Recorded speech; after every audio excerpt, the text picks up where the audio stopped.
There are 5,000 colleges and universities in the country, and the vast majority of them have very high success rates and are very strong institutions.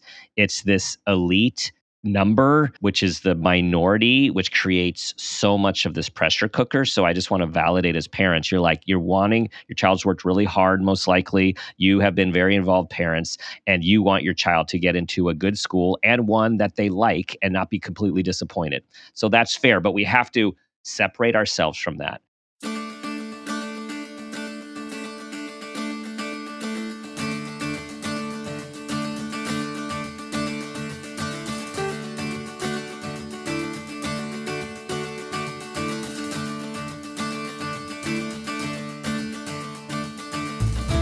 Hello, everyone. Happy spooky season, and welcome to our first October episode of Sitting Down with Dr. Dan. Today, our podcast producer, Laura Rossi, joins me in our virtual studio to answer your listener questions. Before we get started, I want to tell you that October is a very busy month for our show. We have some treats and absolutely no tricks for you. We're going to drop 2 Sitting Down with Dr. Dan episodes this month, and starting on October 17th, and over the next couple of months, each week we will release 6 of our favorite Exactly Right Network episodes, all of which feature your favorite hilarious hosts. These episodes with Georgia Hardstark, Karen Kilgariff, Kurt Braunohler, and more will include new intros and added commentary for your enjoyment. So please check our podcast feed starting on October 17th. Of course, you're never leaving our feed anyways. So thank you for being a part of our show and our community. A reminder that every month on our Sitting Down with Dr. Dan episodes, we answer your listener questions via Facebook, X, Instagram, and our email, podcast@drdanpeters.com. We always read every question, and we may use your question on a future episode. Okay, with all of that, hello, Laura. Welcome, and thank you for all of your planning and producing. You have been very, very busy. Hi, Dr. Dan. I hope you're great. Happy to be back in the virtual studio wearing my favorite murder sweatshirt that I got for Christmas last year. And you are donning it. Donning. So much fun. So much fun with these episodes. The opportunity to do something a bit special for our listeners and ourselves to revisit some of our all-time favorites. And of course, Exactly Right hosts. So we have a lot of good things planned. And of course, you already mentioned 2 Sitting Down with Dr. Dan episodes. We have a lot of questions that came in, and as usual, email, social media, always work to reach us, and we love your questions. All right, here we go. Dr. Dan, what do you think about back to school night? We have 3 daughters, and we now know all the teachers from all the years of these back to school evenings. Do we really have to attend our first graders back to school night? My wife and I have opposite opinions on this topic, and now we are bickering. So I decided to submit my question via social media to you, Dr. Dan. This is a great question, and it makes me laugh and chuckle. This is common among multi-sibling families when you're at the same school and you get to know the teachers, especially with the kids, the younger kids, as you've been doing this for a while. And I have to say, the gender split on this opinion often goes in the direction that I think it's going, which I'm going to go out on a limb here. Dad, you're like, come on, do we really need to go and hear the same stuff from the same teachers and see all the people that we already see? And the other, in this case, often mom, is like, yes, we do. It's important. And so, again, going out on a limb. I'm nodding my head. Yes, so, okay. Yes, we are generalizing here. I'm definitely generalizing, and I'm just leaning into the percentages of my experience with conversations and at times personal experience over the years as well. Yeah, now, that's fair. Very fair. Okay. So with all that being said, I'm going to lean. Well, before I tell you where I'm going to lean, I think here are the things we need to think about. We need to think about what your kids think about you being there and not being there, and what that might reflect to them about how interested you are and how caring you are, particularly for the younger ones who have watched what happens with their older siblings and are just excited to be in that situation. And, back to school night, I mean, it depends in different schools at different places, but not only do teachers talk about the year, often they start to showcase some of your kids' art, first grade,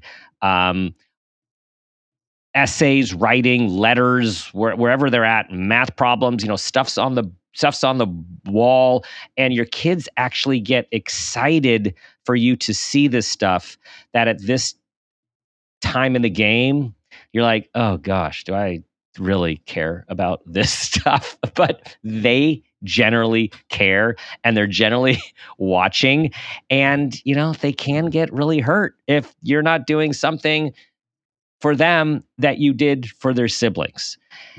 So, okay, so where I'm leaning. So that's where I'm leaning. And sometimes you might be surprised they actually say something about your child personally. And I don't know. I just feel like I totally get it, but I definitely lean towards you show up because your kids are watching. Now, at the same time, let me tell you, when you get to high school and you've been doing it in high school and you have multiple kids, I mean, there's dividing and conquering. There is, the teachers, you like some of them, you can't stand some of them.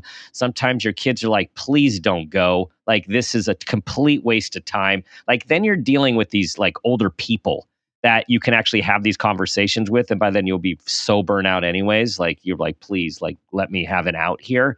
And then you don't necessarily want to see all the people walking the halls, what takes you right back to like when you were walking the halls of high school, like all over again. Like, that's a whole nother thing. But for this little sweet first grader, I'm going all in here with my chips. And I'm like, yeah, I think you show up. I agree. I'm nodding my head because yes, this is the perfect situation where it is not about you, mom or dad. It is about your first grade child. And you can just eke out one more back to school night for the remaining back to school nights for this little one, and then revisit in high school, divide and conquer, etc. One thing I remember about the back to school night for elementary school, a lot of times the parent is expected to write something or fill something out that their child left for them, depending on your school district. So do you really want your daughter to be the only one who has, there's no note from the parent because you didn't go? Oh, that's another good point. That note. Oh, that note. Those notes, it's the pressure of the note. So right. I think this is also just reflects, even though this is a kind of lighter fare, this idea of our children are always watching. Yes. And modeling, fairness and what the other one's got, you get as well. So I think this is a great question. I'm very pleased that we had the submission. Yeah, this is a great one. Parent fatigue is real. Yeah, so it is real. And I want to get, from dad to dad, I just have to validate that I don't think there was one time when my wife said over the years, hey, remember tomorrow is back to school night, or hey, remember tonight is back to school night. There's not one time that I said, awesome. Like, I cannot wait. It was more like, with all of life that is going on and the multiple kids and your own job and responsibilities, it's like, it's tiring. So totally valid. Thank you for writing in, because there are several other people thinking the same thing, and I'm sure having some minor disagreements over it as well with their spouses. Yes, this is great real-time question and answer. Let's move on to question number 2. We're staying in elementary school. Here we go. Our 4th grade special needs son, and then in parentheses it says he has autism, does not like Halloween because he gets scared. His school is having a Halloween party with costumes and a light, spooky theme on October 31st. Should we keep him home that day? Should we talk to the teacher? We're frustrated and worried because sometimes themed events for typical students do not work for special needs children. And this one I can feel, since I Yes. have the special needs twin and then the typical twin. Yes. So I'm You've eager to hear your experienced answer, this. because I'm sure I have handled it Yes. wrongly, but I've tried to handle. Yes. I don't know. Maybe I did. Maybe I didn't. Let's see These things, I don't think they're wrong. They are like, what is your best guess? Knowing your child, trying to meet them where they are, trying to both protect them, but also stretch them. Not wanting them to miss out, but also not wanting them to have a meltdown, especially a public meltdown. I mean, there's plenty of the private meltdowns, but then the public meltdowns have the social impact as well. So usually this is a trial and error situation. So I'm going to remove the word wrong and say my self-pressure, which it sounds like is happening in this question, is I wanted to, and I think our question also communicates the desire to do the right thing. Yes, and exactly. I'll add for your child, so then you can direct an answer. Well said. Well said. And so this to me often comes up with kids who are neurodiverse, special needs. Often those kids with or without anxiety, so meaning kids with social anxiety, and not wanting to be different, not wanting to do the wrong thing, not wanting kids to look at them. So this comes up a lot in elementary school, and then pushing ahead for many of the students who in 4th grade or 5th grade have the weekend away or the 4 days at nature camp or whatever every school's doing. Like, this is sometimes several years of preparation to go to a themed day like Halloween or go to a sleepover, for example. So what our listener wrote, my answer is like yes, yes, and yes. Like, I think you do all of them. And basically, you do not want to put your child in a situation that is not good for them, right? So if your child, you have a very strong inclination, particularly when they're on the younger side, that they're not going to be able to regulate, and they're going to get overwhelmed, and it's going to be completely distressing, completely embarrassing, and actually will make the next one even that harder to do. You absolutely work with the school to say, hey, is there, I think we're going to sit this one out, or are there ways that there can be partial attendance, or talking to your child, like, what part of this, if they can be verbal enough and express, what part of this do you not like? Are there any parts of this? You lay out the day. For some kids, it's that walking around and the parade of Halloween, where they're overwhelmed by, first of all of the people. And not only is it all the people, but all the people are dressed up, including the adults and the teachers, which they look great often to people who love that thing, but it's just completely overwhelming. They might want to be there for the snacks and the candy time, or they might want to be there but not dress up, or they want to only wear their costume some part of the day. And like, sometimes it's the school rules about costume, no costume, that also can really contribute to the anxiety, or in this case with autism, often the rigidity. So when we talk about like this particular neurodiverse profile, we can often have rigidity, that things have to be a certain way. And of course, this day of school, very little is a certain way. And then there's also the sensory overload that can happen when you have all of these people and music and these scary, scary faces and scary costumes. And people get pretty gory these days with costumes. And it could be really freaky and overwhelming. So I feel like you're trying to look at the long haul about like, how do you move a child forward over time? But it doesn't have to happen like this event, this Halloween, this time. And when you work with the school and collaborate with your child, you're seeing what worked, what didn't work. And sometimes when they miss it, and that is the best thing to do, and they hear about it, they'll say, oh, I want to do that next time. And then you say, okay, well, let's work together to find a way where it's comfortable for you. So I feel like it's a really organic trial and error approach, and particularly as the child ages, both in their developmental functioning and their maturity, they're hopefully more and more a part of the conversation. I feel relieved hearing this answer. I went back in my, backward time travel machine to the age when I had a 4th grade special needs diverse child, also on the spectrum. And I think hearing this, I probably trusted my instinct enough to bring the right solution for our family kind of into play by collaborating with the team and rereading this question now as a special needs parent. The words "he gets scared" really stand out to me. So that is a very undesirable place for your child to be. That now in retrospect feels like that's kind of the leading point.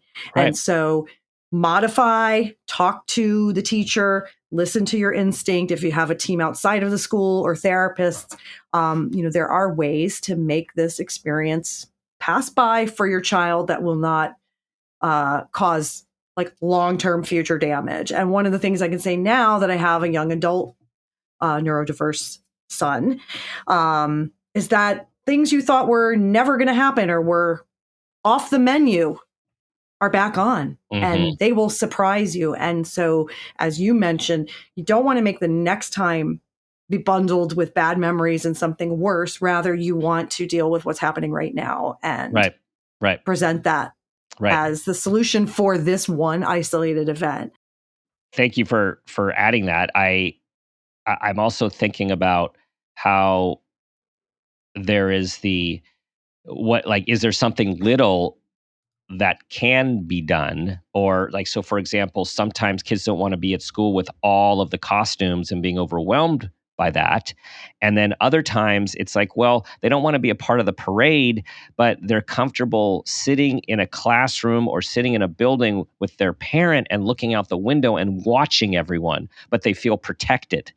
So sometimes it is a full, like, we're going to sit this one out. And other times it's like, how do we help a child have part of the experience, if possible, and feel part of that experience, which then can lead to what they want to do next year if they want to stretch themselves. Exactly that. And most children will want the candy. When speaking from experience, there might be a way to, work that into the solution.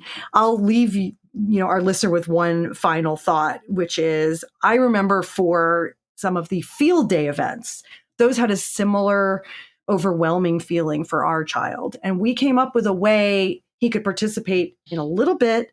And then he had modifications to be away from all of that and working separately, in a one-on-one situation with a teacher's aide. And everybody was happy. And he felt involved enough, but he didn't get dysregulated to the point of misery or, anxiety that then was going to shut him down. So great question. I'm still kind of going to keep thinking about it because it applies whether your kid's in fourth grade or, going to be 24. Some of these things persist and, there's always ways to have a team approach and lead with love and your gut instinct.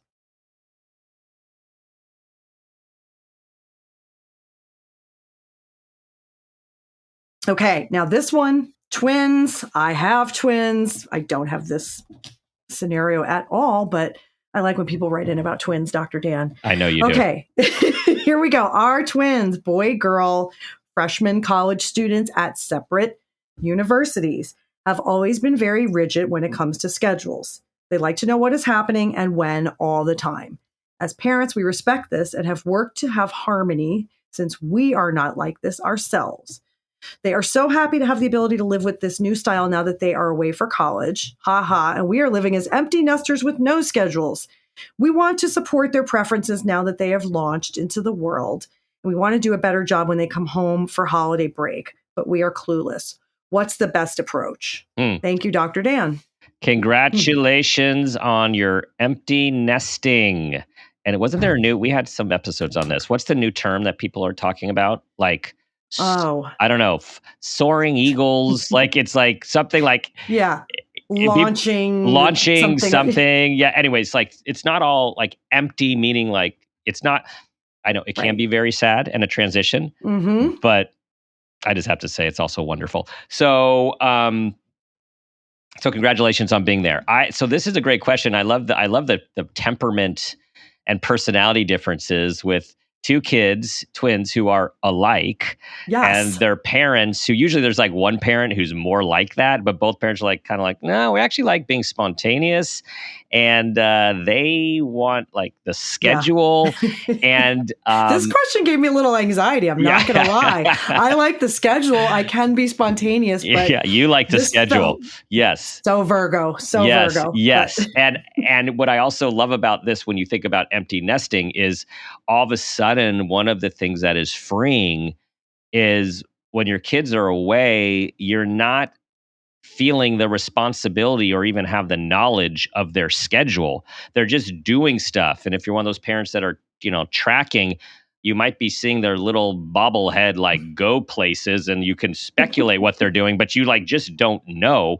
And so here you are empty nesting, already being more spontaneous in nature. And now you don't have to be every day with your kids who are very like regimented, routine, and need to know. And you're like, oh, this is awesome. Okay. So then it's vacation. Right. And then they're going to vacation. It is. Whew. Okay. So I think, so this is an interesting thing. They're young adults and they're living their life the way they want to live their life. And when they're home now, I think this is where we try some hybrid stuff. Like I would imagine, first of all, for your own, because again, guys, parent footprint, like the number one thing is we focus on ourselves instead of just focusing on our kids. Like the best thing we could do for our kids is focusing on ourselves and our own needs and preferences, while of course being mindful of theirs. But as these young adults, like this is an opportunity for you to live your life the way you like to live your life. And if they're asking for something, like you try to meet them halfway at this age. So for example, what are we going to do this weekend? Well, I'm not sure. We haven't really planned anything yet. What do you guys have in mind? Well, are we going to dinner? Were we going to go visit our friends? We're like, okay, well, what do you guys have in mind? Do you have any ideas about that? Like you could put it on them. And then if they want to plan it and it's something that's comfortable with you, you could be like, yeah, that sounds good. Let's figure out, hey, where we're going to go or when we're going to see them and who's going to reach out to them. But I also don't feel like you need to keep being in the exact same role you were when they were kids. Like it's like it's now time to be adults together. Right. Adults this is your together. Style. This is our style. Yeah. And that is so great. I don't mean to interrupt you, but that is a revelation because I'm feeling like that takes these relationships to the next step. Right. Right. Totally. We were laughing in our home. Our kids have been giving us intermittently different comments, and even a meme of when, like there was this meme of when, or it was a little video, a reel of when your home fridge has less food in it than your college fridge. Like I need to see that. I need that. And we're laughing and we're like, yeah, because we're actually not thinking about meeting your every need anymore because you're off in the world and you're coming home and visiting, and we love having you home. But yeah, if there's anything you want the market, like let us know when we're there, or feel free to go pick some stuff up. Like the rules have to change. They do. As everyone's graduated. So everyone is graduating to the, this is just, I'm going to, are you feeling liberated right now? I'm feeling liberated. And I'm also taking my words on this one that, this isn't my situation, but actually, I'm seeing more than you thought. Pieces of the Dr. Dan wisdom, because I feel that there is an adjustment when those college kids come back, but I'm seeing it with kind of a different set of eyes now, that it needs to be more adult and more, let's talk this through. Holiday break is long, right? So there's no reason why you can't introduce the conversation even now for the planner kids or the planner mom, and just say, listen, this is one thing we are going to do during those 3 weeks that you're off.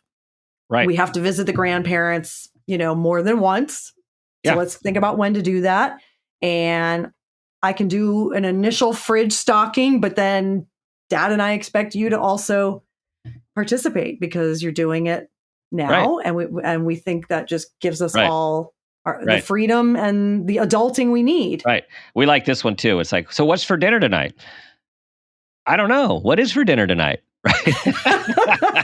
That's Wait, so what? great. Wait, what? Yeah. So I Okay. think you can have fun with it. I just think you can have fun with it, and you can be transparent with it too. Like I think we've had different guests in different fields who talk about talking out loud, thinking out loud, like when it's social media, thinking out loud, like, hey, I'm just going on my phone right now because I need to respond about this appointment that is being rescheduled, or I have to respond about this business meeting. Instead of your kids just thinking that you're going on social media and you're not paying attention to them. So I think in these things too, it's Right. thinking out loud. It's like, hey, you're coming home. You're home, you got 3 weeks, and sometimes it's 4 weeks, which once kids have acclimated to school, that's way too long for everyone a lot of the time.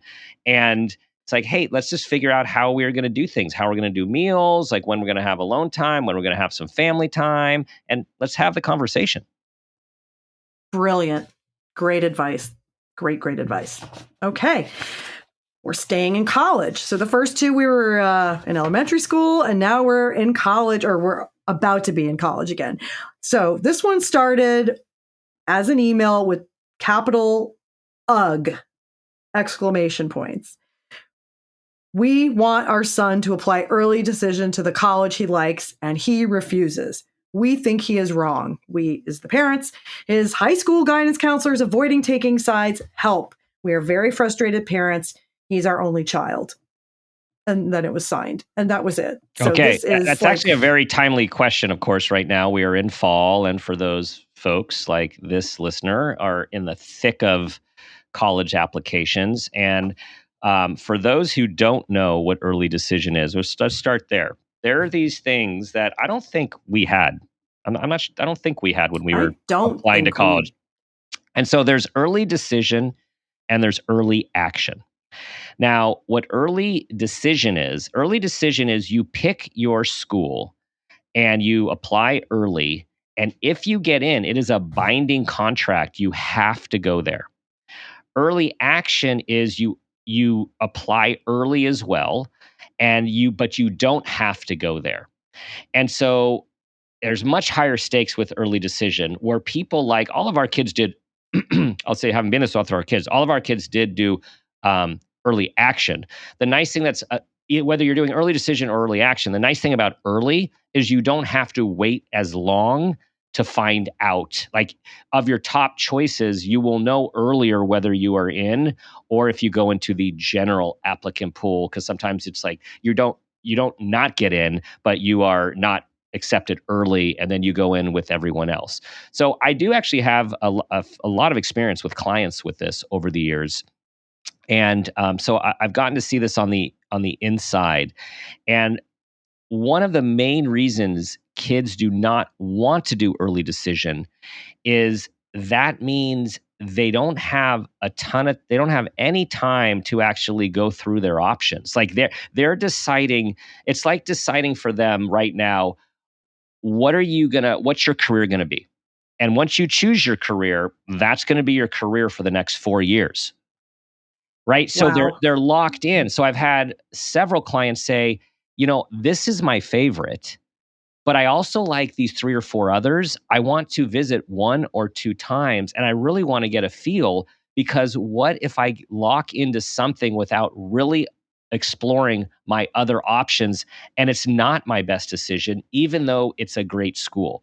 Now, here's the other thing in my experience about these great schools. Some of them, the prestigious and elite, and others not, but just great schools, is that there is a pull for kids to, especially those that are high achievers, to apply for and go to and accept and then go to the schools that are the most elite, or the quote best of their list outside of fit. And I can tell you from years of practice, the kids that choose the school based on the name and the status, when it wasn't, they knew the fit, they are often dealing with depression, anxiety, and transfer. When they know in their gut that this school feels really good, but it's not ranked as high. It doesn't have the same prestige. And I've seen this time and time and time again. So what we know from the research and a lot of work that we've talked about over the years on the show from Challenge Success out of Stanford is, first of all, one huge study, where you go to school does not matter about your future success. Community college, elite, Ivy, it doesn't matter. And then say that again for where you the go back of the to room. school does not matter ultimately for your success. Now, people will say, but it's true that some schools really take care of their own, and that you have more opportunities from the alumni. And that's true. Some schools have great alumni and programs where they really take care of their own. It doesn't mean you're going to be more successful. It ultimately doesn't mean. And then the follow-up study several years later, which I love, is called like College Fit. And College Fit is that basically your happiness, your engagement, your college experience is based on the fit of, do you want to be in a city? Do you want to be rural? Do you want big? Do you want small? Do you want nature? Do you want, do you want a tech school? Do you want a liberal arts school? Do you want something that has big time sports, small time sports, big Greek system, small Greeks? Like all of these things is like what fits for you. And in the end of the day, people's life success and life happiness goes far beyond this college choice. However, this very expensive, often 4 years, needs to be aligned with who your child is to the best that it can be, with them driving what this looks like. So all this is to say is, I know this is your first time doing it, listener, writer in this, this is your only child. The first time is always also different for those that have more. You learn so much. And this is your child, and you want what's best for your child, which anyone listening to this show does. And we applaud you for that. I would just say you have the conversation with why. Not who's right or wrong. Why don't you want to? And a lot of times as counselors will say, the ones, especially the paid counselors who are trying to, show that what they're being paid for is going to have a result, is like, I really think even though this is your first choice, I suggest you do early decision to this school because you have a really good chance of getting in. And the people say, well, I get that, but I really want to try for that school, and I'm fine rolling the dice and getting into this other school, not through early decision. So I just think early decision is a complete pressure cooker. It's ultimately not a huge percentage of the pool that do that.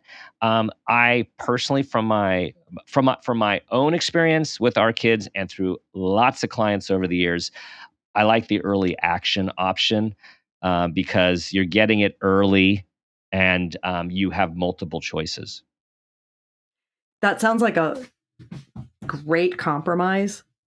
In this situation, I am going to go back to the question once again to reread the fact that the ask is, we want our son to apply early decision to the college he likes. So I am not hearing or reading his dream school, his favorite choice, the only place he wants to go. All of the things that this son would be obviously communicating to his parents. If this was just, I can't think about anything else, I have to get in here, I've dreamed of this since I was 10 years old, or maybe, since 10th grade, that kind of doesn't matter. But I'm not getting the sense of that this young man is being listened to, but rather it's mom and dadding. And so I think, listen, be honest, put it all out on the table. And ultimately, it goes back to this idea of your child needs to feel right with this choice. And that has to lead this, regardless of counselors, paid counselors, cachet, name brands, all of this other kind of stuff. This is the first step in letting your child go to that next level of maturity and independence and life skills. And if you're not going to allow that, at least dialogue around this, it's setting him up for maybe a tough time. Yes, and 2 follow-up thoughts from what you're saying. One is for us to be aware of and acknowledge our own parental anxiety about this huge stakes decision, or what seems like a huge stakes decision. Like, it is legitimately a big decision, and It's big. and it's made to be bigger than it is. There are 5,000 colleges and universities in the country, and the vast majority of them have very high success rates and are very strong institutions. It's this elite number, which is the minority, which creates so much of this pressure cooker. So I just want to validate as parents, you're wanting, your child's worked really hard, most likely. You have been very involved parents, and you want your child to get into a good school and one that they like and not be completely disappointed. So that's fair, but we have to separate ourselves from that. The other thing I'll say as more motivation to the deep breath, every time, well, not every time. The vast majority of the time that I have been a part of situations where parents are strongly influencing to actually telling their kid what to do and where to go, the moment something doesn't work out, which is very common, you are blamed for the decision instead of the child stepping into their own life and figuring out, okay, what can they do differently? How can they make different friends? What happens if they don't get into their fraternity or sorority, or they don't make the team, or they didn't get the classes or major they wanted, or they're waitlisted? All of a sudden, if they didn't want to go there, every single thing that happens is your fault instead of them, and you guiding them through it. So I just think that's another motivation for, we want them to choose so they can own their life. Right. And that is a path to growth. Yes. I agree. And just when you are dealing with your 18 or 19-year-old, if you're in this place of insistence and there are no choices, that in some way is going to come back to haunt you. It just doesn't end well.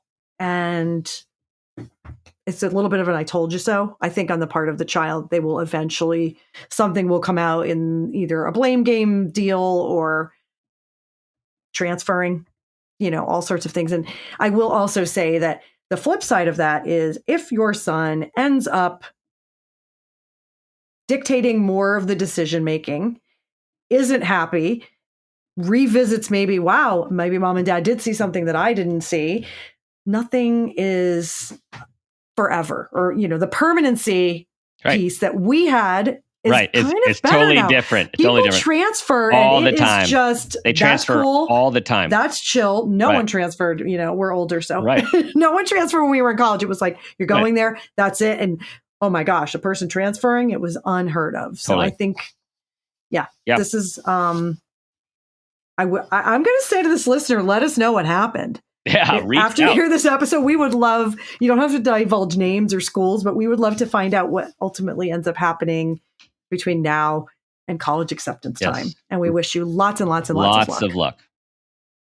Okay, we're wrapping up with one more question. And this also feels timely because I think we are just coming out of Banned Books Week. So I think the question is probably based on some experiences that happened. We're recording this, October 2nd. So this probably happened like last week was Banned Books Week. Okay, Dr. Dan, we live in a place where books are being banned in our schools. We do not agree with some of the choices and want our children, middle school age and high school ages, to read freely. How do we navigate this outside our family? It's a very polarizing issue where we live. So, wow. I mean, I'm on social a lot, and I have some experience in the publishing world, as do you, Dr. Dan. Yes.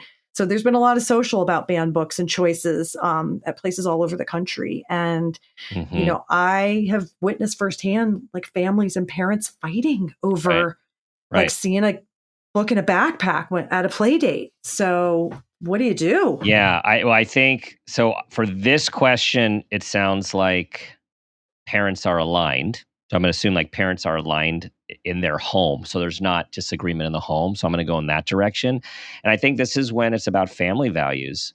And we really have honest conversations about societal values, cultural values, geographical values. We, of course, have ongoing conversations about political values, particularly in this time where we are in the election cycle. And there is what happens in the outside and in the institutions that we cannot we can only have so much control over. And then what do we do in our own home? I mean, same thing with religion, right? Like people make choices of, if you have a religious faith that is not accepted where you live, well, for millennia, people have done things in the privacy of their own home. And so I think this is a situation where you talk about this in a very transparent way and you get your kids the books that you want them to read because you want them to be exposed to these different things. Maybe they're books that you read, or maybe they're newer things, and you just own it. And you own it. And you do, of course, I feel it's just like politics, because this is very political, is that you're just mindful of where you have these conversations. Like there are times where you can have discourse and you can have civil discourse about agreeing to disagreeing with certain people. And there are other times when it's just going to bring on a whole bunch of negativity and frustration and pain without much possibility for positive outcome. So you just stay away from those, and you have these conversations with your kids about this, and who can they talk to, who does seem to agree, who doesn't agree, who are you comfortable talking with that you are reading these books, and who are you not. I mean, because we're basically teaching our kids how to navigate this world that we are all in, and learning as we go about how to navigate. Yes, yes, and yes. I want to mention that this reminds me of advice you gave on a different topic, but it feels related, which is music and lyrics. And certain parents, I remember you talking about, they might allow a child of a certain age that others may judge to be too young to hear certain music, repeat certain lyrics even. And it's one of these, we do this with our family, we do this in our home, but maybe some of it is not appropriate kind of in the general public, or if you're a guest at someone else's house. And so I think there shouldn't be shame around, I get to read this book, or I'm reading this book, because, it is a little different from the music scenario. But I think the similarity is talking about just, hey, these are the rules and stuff. I don't know if your friends are going to allow, this book by this author as something they're allowed to read. So, it's not a time to be parading that around, or to be, do you want to read this book? It might be err on the side of being conservative. It's just, we're going to let you read whatever you want. That's what we do. Everyone has different rules. Right. So maybe, unfortunately, I think there used to be a lot more freedom with books in backpacks, or a child hearing another child's reading a book. And now, everything feels so fraught and polarizing that in this community where it is an issue, I think it has to be led by what's going to protect your child, but still give him or her freedom that is aligned with your values as a parent. So yes. I think in these situations and others like it, it is the balance of fostering helping our children become authentically who they are, and being authentically who they are, while also teaching them how to read a room, how to understand what's going on socially. So it's that social intelligence and knowing how to navigate the world, and knowing when something's okay and when it's not okay, and when one is going to take a risk. Like I am all for risk, like risks that you're taking. I really need to say something because I don't feel that this is right, but I'm aware that if I do, I might get this consequence. Like that's going in with eyes wide open. And I think the more we can teach our kids the pros and cons, and just to support them and how much they might want to do, while also, protecting them to the degree that we can with our knowledge and wisdom of having lived longer, it's just a balance. It's an ongoing balancing act. Agree. And for me as a producer, it's really kind of interesting and also revealing to get these types of questions. I mean, these issues that we're hearing about or seeing on social media, they're affecting individual families and real people. And we're getting questions about these topics. So it's real. It's like real-time learning. Yeah. Right? Yeah. Great questions this month. And we already have more questions for our second episode, which you'll be recording soon with Phil, our audio engineer. And yes, to be dropped on Halloween. Yes. To be right. Yes. Yeah. Trick or treat. Trick or treat. Listen early so you can go trick or treating with your kids. Of course. Yeah, of course. Get some candy for yourself if you're the parent. Yes. That's what I always used to do. Sweet tooth. Sweet tooth, Laura. Okay. Thanks, Laura. Thanks, Dan. Another fun conversation. Everyone, thank you for listening. Reminding you of our promo codes and links from all our wonderful advertisers. They are online at exactlyrightmedia.com/promos. Scroll down until you see Parent Footprint, and you'll find all of the latest deals for you. Thank you for listening, for being a part of our community, for your 5-star reviews, and bringing all of your wonderful people to our community. You know the 2 things I'm going to ask you to do before we sign out. Try to be the person you want your child to become, and ask yourself the guiding question, what footprint do you want to leave?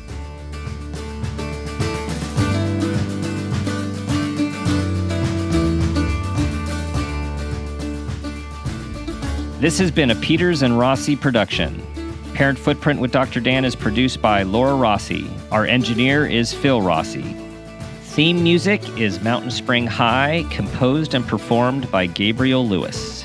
Artwork is by Garrett Ross.